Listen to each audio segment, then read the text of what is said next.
Holan 7 Internacional presenta su programa La Biblia Responde, dirigido por el pastor Joel Espino, programa que te ayudará a responder inquietudes y dudas sobre las Sagradas Escrituras y te ayudará a transformar tu vida. Holan 7 Internacional, sanando, educando y reconciliando. Bendiciones, mis queridos hermanos. Bienvenidos una vez más a su programa La Biblia Responde. Ya muchos hermanos nos estaban esperando. Hemos estado estudiando este tema desde la antigua Babilonia, cómo la religión falsa inunda el mundo, a todas las culturas y naciones. El diablo también hace su mensaje y al punto que llegan hasta nuestros días. Luego nos hemos detenido en nuestra última serie de programas viendo cómo permeó el cristianismo que estableció Cristo, hermano, pastor. Lo permeó y por ahí vamos, ¿verdad? Así que bienvenido, pastor Mendieta, una vez más. Estamos con usted, filósofo, teólogo, historiador y, por supuesto, nos va a traer hoy la palabra del Señor. Así que, hermano, hoy, pastor, ¿qué nos trae? Hoy vamos a estar hablando del segundo concilio de Constantinopla. Hemos venido estudiando cada uno de los concilios, excelente, lo que implicó cada uno de los concilios, y hoy vamos a este concilio, que es el que correspondería al que siguió al de Calcedonia. Siglos 4 y 5, por ahí, ¿verdad? 4, ya siglo VI. Oh, importante. Así que, hermanos queridos, entonces vamos a tener un programa gustado, con mucha información. Prepárense, ¿verdad? ¿Nos podría dirigir en oración, pastor? Con todo gusto. Padre eterno, bendito, alabado seas. Gracias, Padre, por tu amor. Gracias porque en ti, oh Padre, y solamente en ti tenemos realmente paz. Bendícenos, bendice este programa, Señor. Instrúyenos a todos para seguir firme en tu palabra, en el nombre de Jesús. Amén. Muchas gracias, pastor. Vamos a, luego de la oración y la introducción, vamos a tener un pequeño bloque de alabanzas y venimos al tema, ¿verdad? No se despeguen, cantamos al Señor y entramos al tema.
Tu voluntad, haya paz.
Vino la calma, maestro, los vientos no rugen ya, y sobre el cristal de las aguas el sol resplandecerá.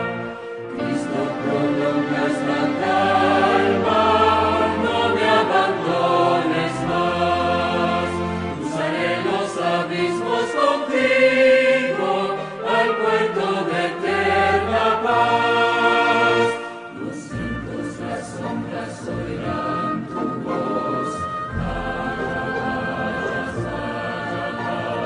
Calmas las sillas del negro mar, las luchas del alma las haces cesar, y así la barquilla no va al Señor, hundirse no puede en el mar traidor.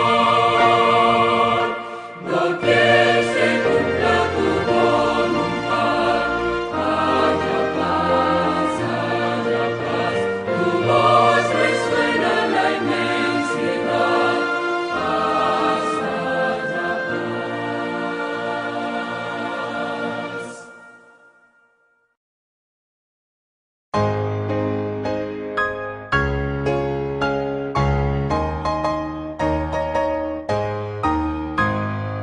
Todas las promesas del Señor Jesús son apoyo poderoso de mi fe.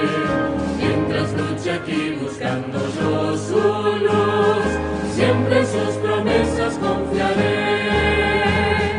Grandes las promesas, fieles las promesas, todas las promesas que el Señor ha dado.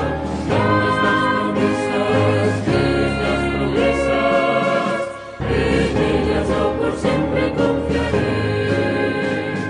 Todas sus promesas para el hombre fiel, el Señor por su palabra cumplirá.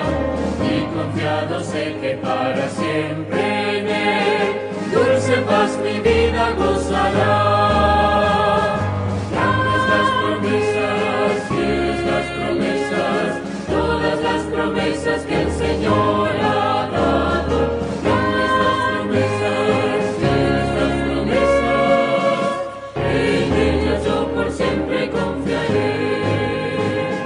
Todas las promesas del Señor serán gozo y fuerza en nuestra vida terrenal. Ellas en la dura ley nos sostendrán y triunfar podremos sobre el mar. Grandes las promesas, fieles las promesas, todas las promesas que el Señor ha dado. Grandes las promesas, fieles las promesas, en ellas yo por siempre confiaré.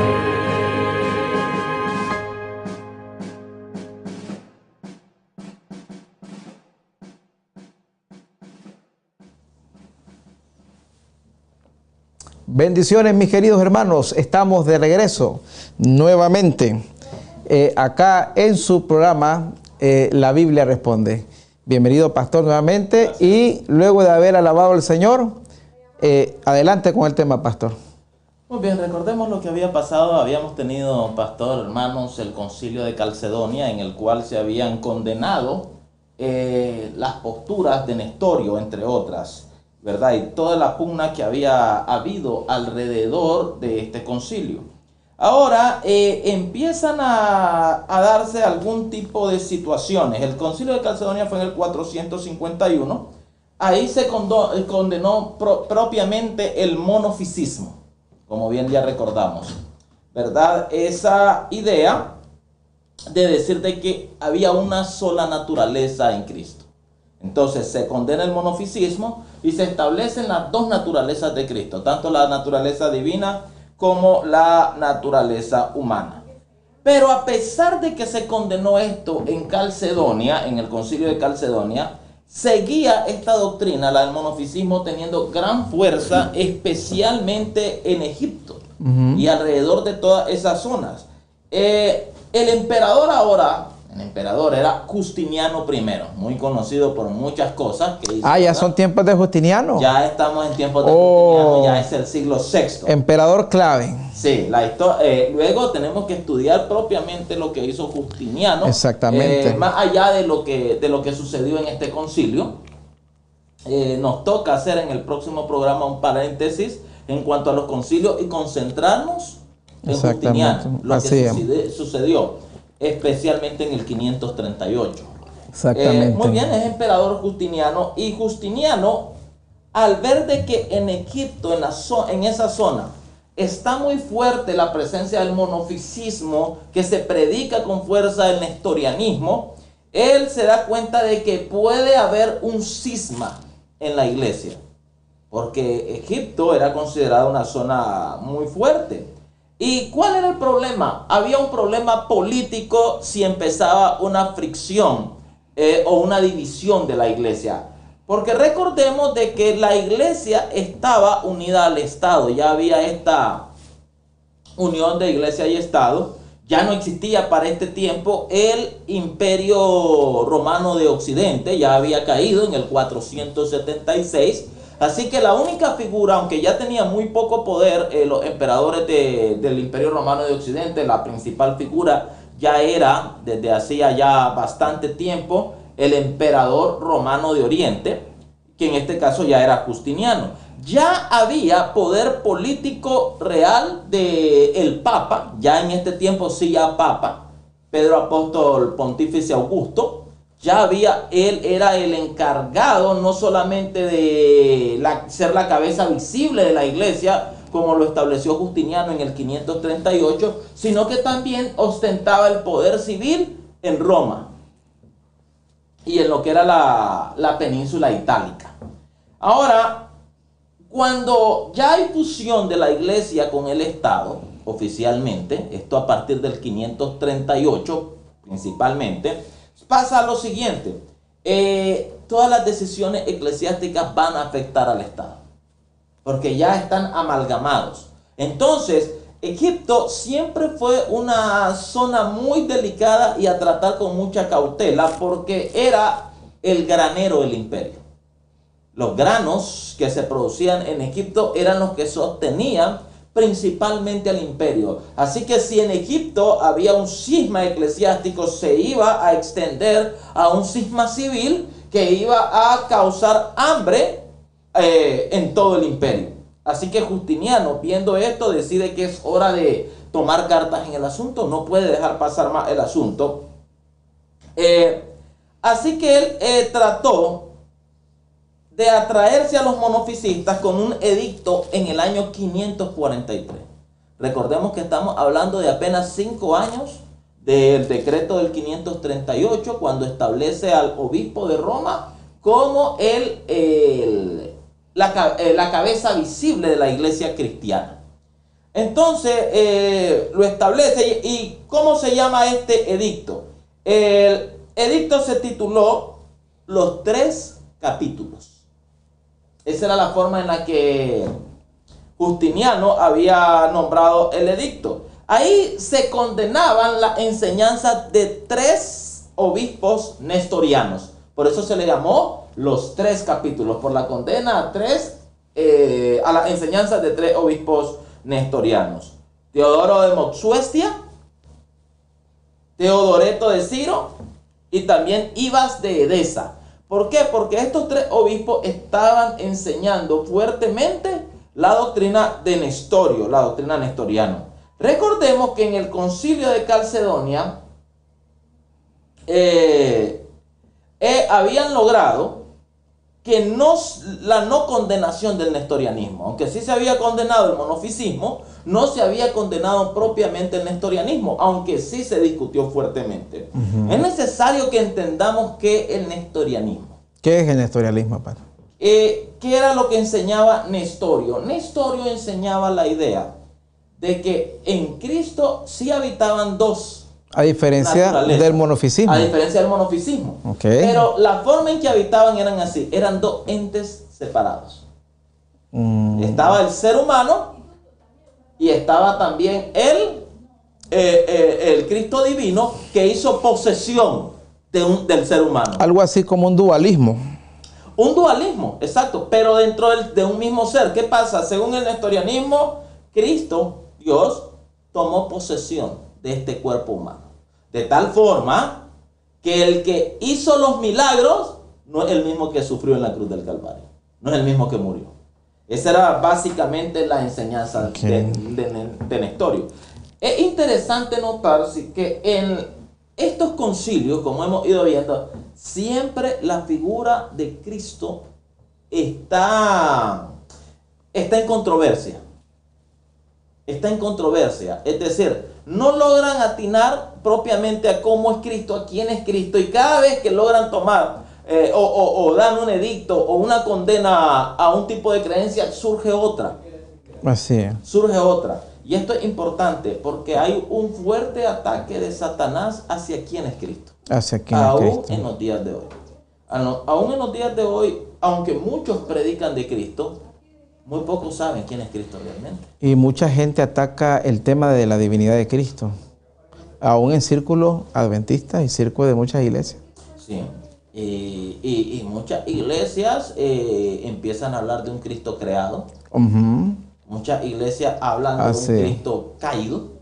Y la gran mayoría del cristianismo también hablan de un Cristo que al ascender a los cielos solo es espíritu, como que dejó tirado el cuerpo. Como que dejó tirado el cuerpo. Así es. ¿Verdad? Que ya no tiene un cuerpo. Así es. Algo que no avala la escritura. Entonces, para Satanás mantener la idea o la figura de Cristo siempre en estas constantes disensiones, en estos constantes debates, es importante para él. ¿Por qué? Porque no permite que la gente pueda ver a Cristo en su plenitud y de tal forma gozar de Cristo en su plenitud. De Cristo tal cual se presenta en la Escritura.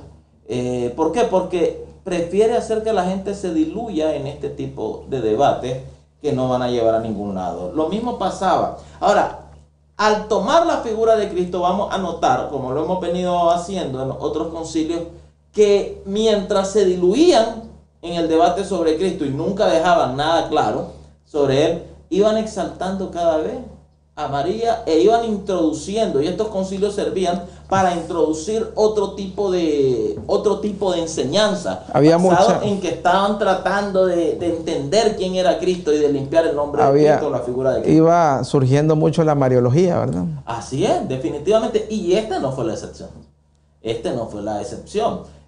Ahora, ¿cuál fue la excusa en los anteriores? Es decir, ok, como ya lo estudiamos, si Cristo es Dios, o sea, ¿cómo van a ser de un ser caído, de un ser impuro? Y entonces sacaron en el concilio de Éfeso, que supuestamente iban a hablar de la naturaleza de Cristo.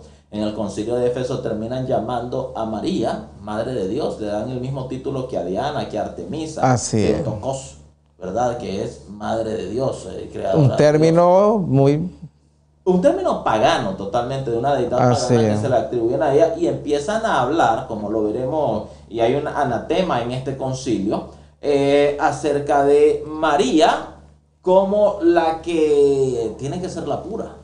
Increíble. Y ahí empieza a gestarse la idea de la concepción de María de forma pura, que se celebra el 8 de diciembre, la concepción de María, algo que no avalan para nada la Escritura. Una concepción inmaculada. Una concepción inmaculada, una concepción como la de Cristo.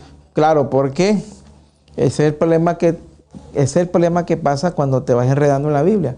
Como la estás nombrando Madre de Dios, entonces va a ser hijo de una pecadora, de una caída. Entonces comenzás los cuestionamientos, y entonces fuera de la Biblia empiezas a crear sí, eso. Argumentos que ya no son creados, realmente estaban en la Babilonia. Exactamente. Recuerden que esa es la conexión que estamos viendo, como en su inicio el culto a Ishtar, a Isis, a Astarte, a Astarot, llega y va filtrando hasta llegar al mundo cristiano. Así es con lo que se fundó la cristiandad, como lo dijimos, en la época de Constantino, de la cual ya habían pasado 2 siglos.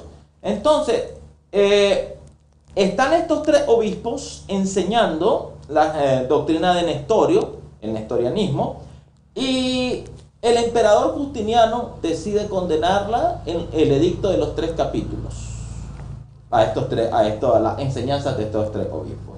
El papa, ahora sí ya llamado con el título de papa, era Virgilio. Virgilio era el papa, pero ¿qué pasa? Empieza a haber una pugna entre el papa Virgilio y el emperador Justiniano. ¿Por qué? Porque el papa Virgilio rechazó la condena que hizo el Justiniano de las enseñanzas de los 3 obispos.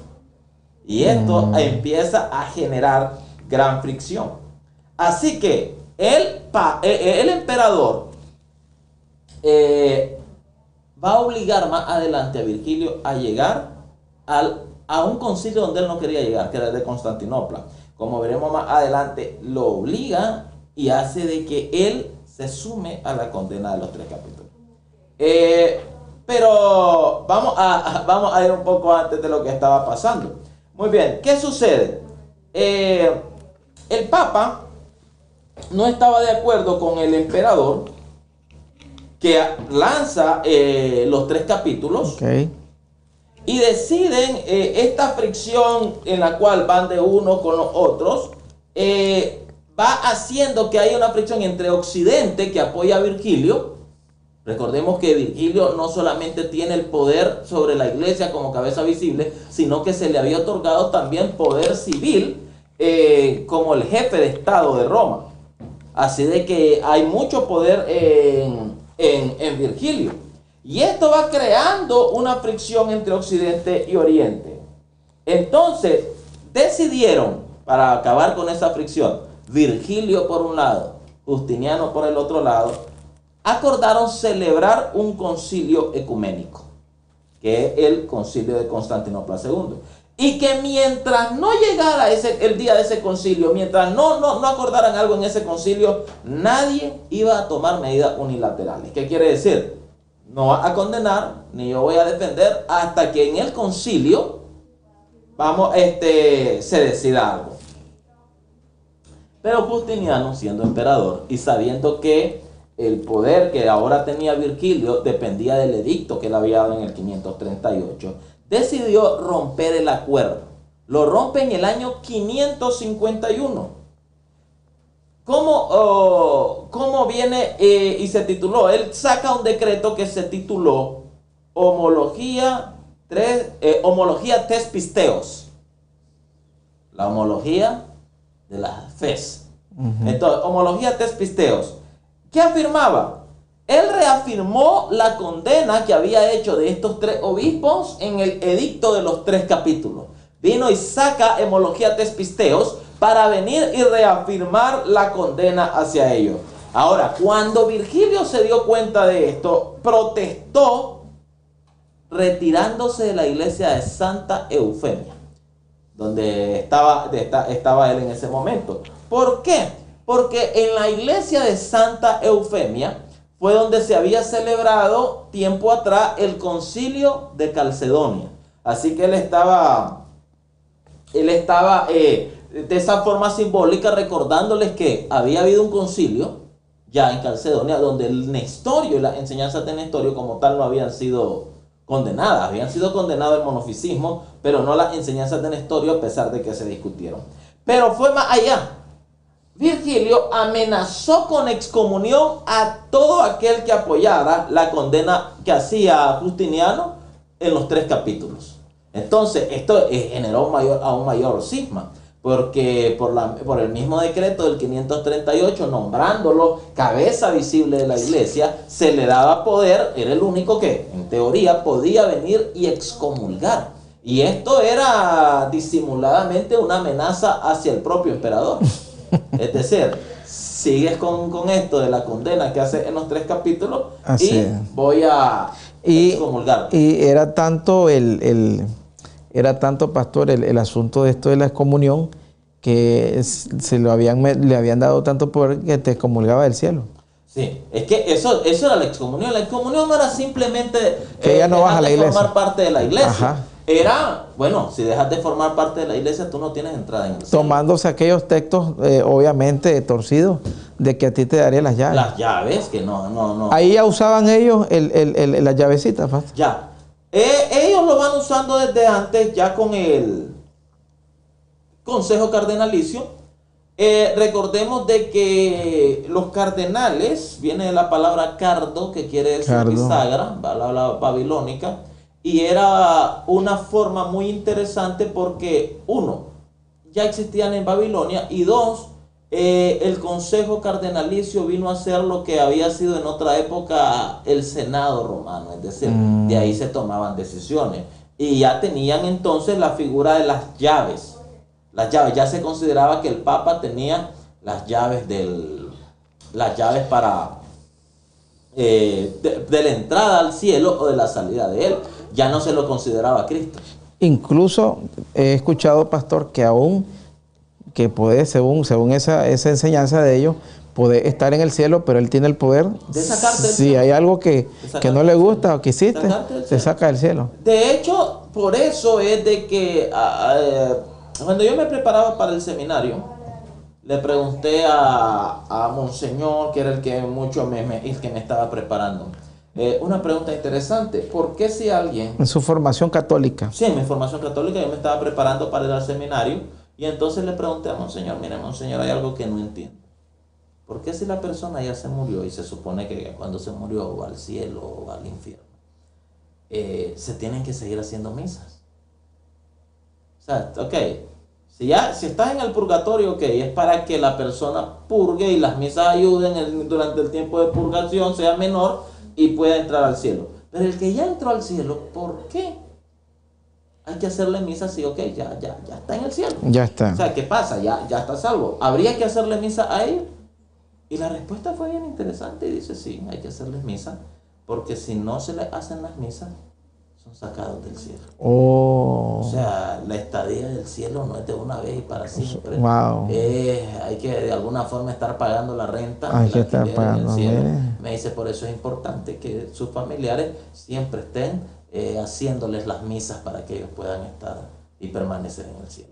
Así que sí, con respecto a eso sí. Entonces, cerrando esta partecita, porque yo sé que hay mucha gente que le gustan los detalles, pastor. Entonces, de ahí, de ese tiempo, es que esas llavecitas que hablamos, que ellos la toman de ahí y que usted explicaba, ¿a dónde es que las ponen? Es un símbolo. Va en el escudo. Es parte de los símbolos papales, claro, las dos llaves cruzadas. Y se va a encontrar de alguna forma en las representaciones artísticas de aquella época, el Papa con las llaves, la figura del Papa con las llaves. Es parte de su atributo, como Papa, el poder decidir quién entra al cielo y quién no entra, e incluso quién puede ser sacado del cielo. Recordemos que la enciclopedia católica establece que el Papa es rey en la tierra, rey en el cielo, rey en las regiones bajas, por debajo de la tierra. Entonces es él el que reina, no es Dios. Lo cual es una herejía total, claro está. En el libro Misiones Parroquiales se deja claramente eso. Incluso se dice en el libro Misiones Parroquiales de que el sacerdote puede decirle a Cristo, desciende de tu trono. Increíble. Y que Cristo está obligado a obedecerle a la voz del sacerdote. Así, con esas palabras lo dice en el libro. Ese es un libro oficial de la Iglesia Católica. Es una declaración oficial. Una declaración oficial. En el libro Misiones Parroquiales se detallan cómo deben ser los ritos, la importancia de los ritos y el porqué de los ritos. Y el alcance. Y hablando de la confesión, se dice de que el sacerdote tiene el derecho, tiene el poder, de decirle a Cristo mismo, al propio Hijo de Dios, dice, desciende de tu trono y ponte donde a mí me plazca. Así lo dice. Una herejía. Increíble. Una herejía total pero que el cielo está obligado. Todo eso tuvo raíces en lo que estamos estudiando. Todo eso tiene estas raíces. Por eso esa degradación de Cristo, esa discusión sobre Cristo. Al fin y al cabo, ¿qué es lo que estaban haciendo? Ellos le estaban dando forma al Cristo que ellos iban a Así es. un Cristo tomado del Dios Hijo babilónico, Así es, estamos. que constantemente depende de la diosa madre, la Así reina es. del cielo, que es lo que está pasando en todo esto. Cuando Justiniano ve la postura de Virgilio, se da cuenta que esto puede llegar a una situación Así extrema, es. que puede haber una ruptura que va a traer problemas No, al imperio. y disculpe ahí, pastor, se llegó a apropiar tanto el papado de esto que ellos también se apropiaron de textos como Daniel, quita y pone reyes. Ah, sí. Si el papa no aprobaba tu reinado, Podía esperar. Pero aún en este momento, no está en eso, claro. aún no había llegado a esa fuerza. Ok. Y el emperador de Oriente era muy fuerte. Muy fuerte. Y era políticamente más fuerte que el Papa. Ok. Entonces, pero cuando mira que la cosa va fea y puede causar un cisma, una división, él accede. Él cede y dice que van a convocar al concilio. Pero le hace una jugada a Virgilio. Decide que el concilio será en Constantinopla. Oh, es mi terreno. Recordemos, Constantinopla era la capital del Imperio Bizantino, del Así Imperio es. Romano de Oriente, es decir, va a ser aquí.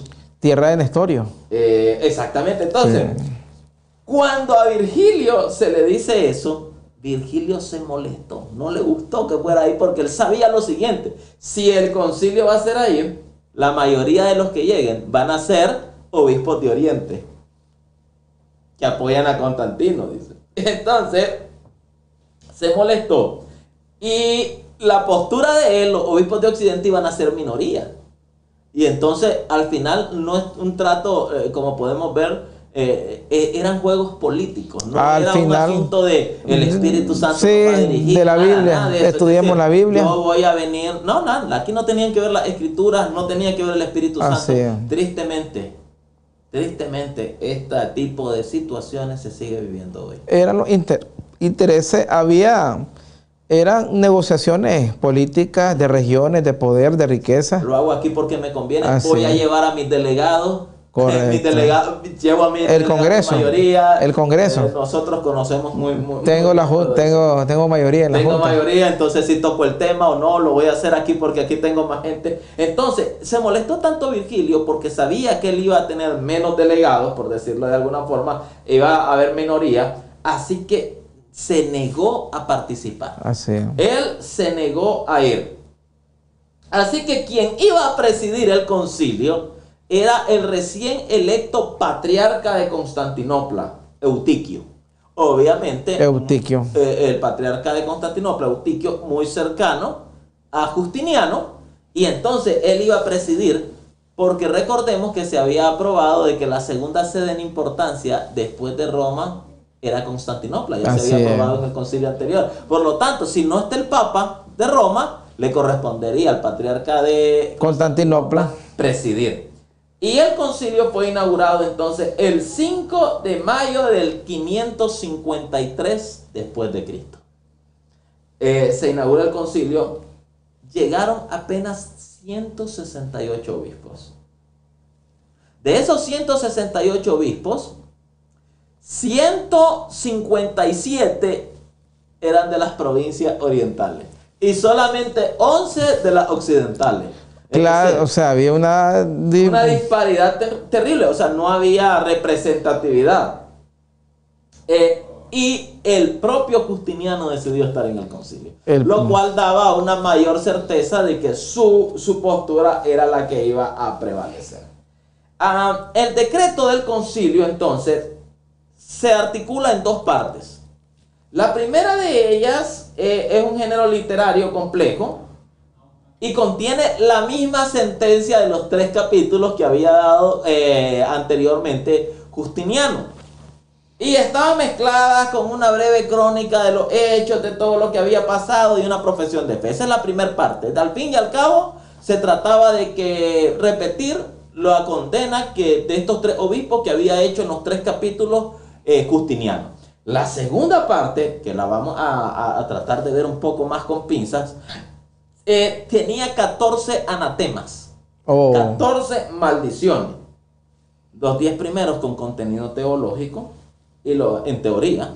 y lo otro con condena a personas. Y se condenaba, se anatemizaba todos los escritos de Teodoro de Motsuestia, Teodoreto de Ciro y de Ibas de Edesa. Los tres obispos que enseñaban las doctrinas de Nestorio y que ya Justiniano había condenado en los 3 capítulos. Según lo que se estableció ahí, el objetivo del concilio desde el inicio era la corrección y la condena de los secuaces de Nestorio. Los secuaces de... Wow. Y después se ofrece una síntesis de los acuerdos con el Papa Virgilio. Entonces, en el concilio, como era de esperarse, con esta disparidad que había, claro, la postura de Nestorio es una locura teológica. Estamos de acuerdo, que eran 2 seres totalmente distintos. Pero no es la forma en la cual se deben diluir este tipo de temas. Cuando nosotros hablamos de cuestiones bíblicas, tenemos que dejar que la Biblia con mucha oración sea la que nos guíe. No ir al Estado, ni simplemente por posturas de ver con quién vamos a quedar mejor, quién tiene más poder, con qué poder civil nos afiliamos, o nos conviene más venir y sustentar nuestras posturas. Así que en eso estaba muy mal. Entonces se condenó el nestorianismo, como era de esperarse, se ratificó la condena de los 3 capítulos y se hicieron 14 cánones similares, 14 anatemas, ¿verdad? Y se promulgó la homología del 551, la homología Tes Pisteus de Justiniano también se ratificó en el concilio de Constantinopla. Prácticamente todo fue darle un sí a lo que Justiniano ya había dicho. ¿Por qué? Porque el acuerdo decía con Virgilio de que en el concilio, lo que saliera del concilio, eso iba a quedar, pero Justiniano la jugó bien de tal forma que los delegados fueran los de él. Obviamente, si el concilio hubiera sido en Roma, hubiera sido eso, porque no se trataba de un estudio de la Biblia, no se trataba de oración, se trataba de imponer lo que yo creo y lo que me parece a mí mejor. Estas condenas fueron refrendadas por los obispos que llegaron, a pesar de que Virgilio había enviado al emperador un documento conocido como Primer Constitutum. ¿Qué es lo que decía el Primer Constitutum? Firmado por el Papa Virgilio y firmado por 16 obispos que estaban con él en Occidente. Condenaba 60 proposiciones de Teodoro de Matuesta, o sea, de uno de los 3.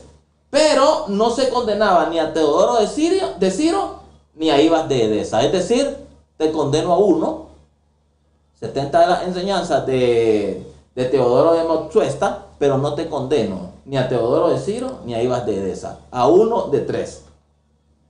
Y uno creería parecía de que Virgilio estaba tratando de negociar de esa forma con Justiniano, tratando de decirle, ok, hay uno ya condenado.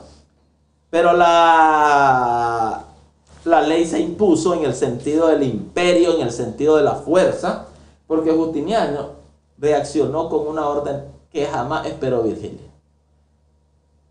De que si el Papa Virgilio no aceptaba totalmente, íntegramente las decisiones del concilio de Constantinopla, Virgilio, el Papa, iba a ser desterrado. Oye. Le digo, bueno, le manda aquel, no le dice, y le manda a decir, si no aceptas por completo todas las decisiones. Tenía más poder que el mismo Papa, sí, pues. Sí, en ese momento todavía. Lo reta. Y le dice, bueno, vamos a desterrar al Papa. Recordemos que Virgilio había llegado a ser Papa en el 538 por Justiniano, por el edicto. Este Papa Virgilio es el que, según la profecía, inicia el periodo de los 1260 años. Oh, tremendo. 1260 años del 538. Entonces, a raíz de las caídas de las 3 tribus. A raíz de la caída de las últimas de las 3 tribus. Ok. Así es, en el 538 y con el apoyo de Justiniano. ¿Qué sucede entonces? Virgilio, cuando le llega esa noticia, se presenta personalmente al concilio. parece que Justiniano decía, si este me debe un favor, yo lo coroné prácticamente. Justiniano lo hizo pensando en que Virgilio, al haber puesto él sobre él el puesto que tanto quería y darle todo el poder que le dio, tenía que someterse a quien le había dado ese poder. Así es. Ese es el problema cuando nuestra autoridad no viene de Dios, no viene del cielo. Así es. Nosotros vamos a rendirnos a las autoridades humanas si son estas las que nos han dado el poder. Y eso es lo que estaba pasando. Así que viene Virgilio, se presenta ante el concilio que tanto aborrecía y se retractó de todo lo que había dicho, y en vez de en el primer constitutum, y emite un segundo constitutum, donde se retracta por completo del primer constitutum y donde aprueba todo lo que ha dicho Justiniano en el concilio de Constantinopla II. Ahí también se condenaron algunas de las tesis de Orígenes que estaban impregnadas del platonismo. Otro día entraremos en eso. Me gustaría que viéramos un poco los anatemas, porque son muy interesantes. El anatema 1 habla de la naturaleza divina, se ratifica lo de los demás, la naturaleza divina y la sustancia consustancial de las tres personas, Padre, Hijo y Espíritu Santo. No hay ningún problema con tal. El que negaba eso fuera anatema. Claro, no es la iglesia la que debe estar anatemizando todo eso. El anatema segundo es de vital importancia, porque empieza a degradar a Cristo. El anatema 2, de forma muy sutil. El anatema 2 dice, si alguno no confiesa que hay dos nacimientos de Dios Verbo, uno del Padre antes de los siglos, sin tiempo e incorporalmente, otro en los últimos días, cuando él mismo bajó de los cielos y se encarnó de la santa gloriosa Madre de Dios y siempre Virgen María y nació de ella, ese tal sea anatema.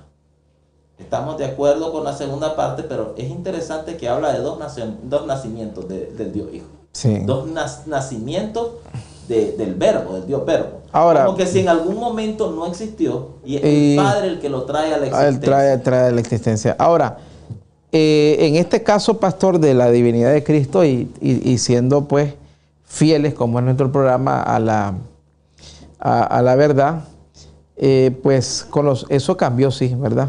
Porque en el caso es una de las pocas cosas porque también sé que tenemos mucha audiencia católica y el catolicismo, a diferencia de otras confesiones religiosas, sí acepta la divinidad completa de Cristo. Sí la acepta.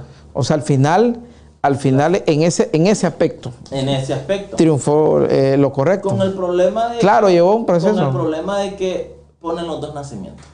Sí. Decir de que en algún momento solo estaba el Padre y que en algún momento el Padre trajo a la existencia. Esa es una herejía. Totalmente. Una herejía total. Sí. Sus orígenes, dice Miqueas 5:2, son desde la eternidad. Sí, no. O sea, eso no. No le puedes poner principio al Padre de la eternidad.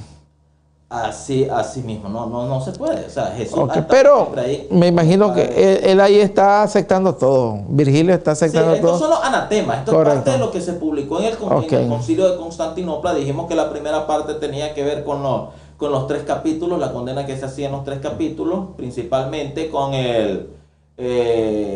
y con todo lo que había dicho Constantino. Ahora estamos hablando de la segunda parte, que son los anatemas.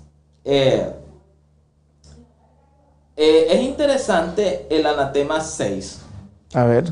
Que es el otro que nos podría llamar mucho la atención. El anatema 6 dice: si alguno llama a la santa, gloriosa, siempre Virgen, Madre de Dios, María, Madre de Dios, en sentido figurado y no en sentido propio, o por relación como si hubiera nacido un puro hombre y no se hubiera encarnado de ella el Dios Verbo, sino que se refiriera, según ellos, el nacimiento del hombre a Dios Verbo por habitar con el hombre nacido, y calumnia al santo concilio de Calcedonia, como si en este impío... Hasta el concilio era santo ahora. Sí, como si en este impío sentido, inventado por Teodoro, hubiera llamado a la Virgen María Madre de Dios, o la llama Madre de un hombre o Madre de Cristo, como si Cristo no fuera Dios, pero no la confiesa propiamente, y según verdad, Madre de Dios, porque Dios Verbo, nacido del Padre antes de los siglos, se encarnó en ella en los últimos días y así la confesó piadosamente, Madre de Dios, el Santo Concilio de Calcedona, el tal sea anatema. Wow. Entonces, si aprovecha una vez más la discusión de Cristo, y ese es el problema, Sí. ocupaban las discusiones de Cristo, pero como habían tantas distorsiones, ¿cómo le doy sentido a eso? Ok, no tengo que darle otro estatus al origen Así de es. Cristo en el sentido de María, y entonces se habla de ella claramente, se ratifica de ella como que es la madre de Dios, como que si Dios ha dicho que es madre de Dios, algo que no aparece en la Escritura. A María en la Biblia jamás se le dice que es madre de Dios. Así es. No, y tampoco se manda No se le dé ese a título. reverenciar Y todo. tampoco se le llama todo eso. la siempre virgen María. Ni tampoco se lee el término gloriosa. Ni gloriosa, claro que no. Entonces, ese es uno de los problemas de estos concilios. O sea, se metían a hablar de Cristo, pero de alguna forma, a la hora de tratar de argumentar, no iban a la Biblia, sino que, bueno, vamos a corregir y vamos a venir y a elevar más el origen terrenal de él en cuanto a su encarnación que a través de María, y entonces vamos a tener que elevarla a ella. ¿Para qué? Para que nadie discuta la divinidad de Cristo. Entonces tampoco podemos poner en tela de duda su origen en María, ¿verdad? Y ese es uno de los problemas que se daban en estos concilios, y era algo muy constante, muy constante. Luego los otros pues tienen que ver con la naturaleza de Cristo, con lo que Cristo habla, y es interesante, pero luego el anatema 11 anatemiza a quienes no anatemizan, porque dice: si alguno no anatemiza a Arrio, Eunomio, Macedonio, Apolinar, Nestorio, Eutiques, Orígenes, con todos sus escritos impíos, ese tal sea anatema. Es decir, tenías que decir claramente que esos eran unos malditos. Para estar bien con ellos. Porque si no, el maldito eres tú. O sea, si yo no digo Nestorio, Arrio, Macedonio, Apolinar, Eunomio son malditos, el maldito soy yo. O sea, O sea, el problema que siempre, y aquí tomando eso que usted dice, pastor, Babilonia siempre usa la fuerza. Ese último anatema que nos leyó me recuerda a la declaración de Nabucodonosor: si no te hincas, va al horno. Entonces, y lo que hizo también Nimrod: aquí está la torre y vamos al cielo. E incluso cuando Nabucodonosor, después de ver que Dios preserva a los 3 jóvenes obreros, dice: si alguno habla contra este Dios, dice, va muerto. O sea, la adoración a Dios no es forzada, no es forzada. Así es. Y tampoco los asuntos de fe tienen que discutirse en ámbito civil. Así es. Y por razonamiento humano. Y no puedes imponer. Nosotros, como predicadores, animamos, y como dice Pablo en 2 Corintios 5:19 en adelante, os exhortamos reconciliados con Dios. Hasta allí. Usted, como predicador, le hace el llamado, invita, pero no llega al punto de imponer. No, ya lo que se impone por la espada, por la fuerza, por el poder civil, ya definitivamente no va a venir de Dios jamás. Este fue el concilio, rápidamente, el segundo concilio de Constantinopla. El siguiente concilio es el tercer concilio de Constantinopla, que lo estaremos estudiando. Perfecto, muchas gracias, pastor. Siempre. Cuántas lecciones, cuánta enseñanza, cuántas cosas entendemos de esto, y nos damos cuenta de que la historia no está simplemente como un cuadro en la pared, sino para sacar lecciones, ¿verdad? Grandes lecciones, cómo se equivocaron, porque prevaleció el interés, habían negociaciones, esa gente negociaba a base de sus tronos. ¿Qué me conviene al trono? ¿Qué no le conviene? Y así fue como esto me permeó el evangelio, y una de las confesiones más grandes cristianas sigue adorando, obviamente, declaraciones apóstatas. Muy bien, hermanos queridos, gracias les damos. Pastor, si nos despide en oración. Con todo gusto, oremos. Padre eterno, bendito, alabado seas. Gracias por tu bondad, gracias porque tú nos has llamado a ser salvos en Cristo Jesús. En ningún otro hay salvación. Padre, tú eres eterno, al igual que el Espíritu Santo, al igual que el Hijo. Amén. Gracias por tu bondad. Gracias por tu amor en el nombre de Jesús. Amén y amén. Dios les bendiga a toda nuestra querida teleaudiencia de la Biblia Responde. Estaremos pronto con el siguiente concilio, grandes lecciones y aprendemos a la luz de la palabra del Señor. Bendiciones, hasta la próxima. Holan 7 Internacional presentó su programa La Biblia Responde, dirigido por el pastor Joel Espino, programa que te ayudará a responder inquietudes y dudas sobre las Sagradas Escrituras y te ayudará a transformar tu vida. Holan 7 Internacional, sanando, educando y reconciliando.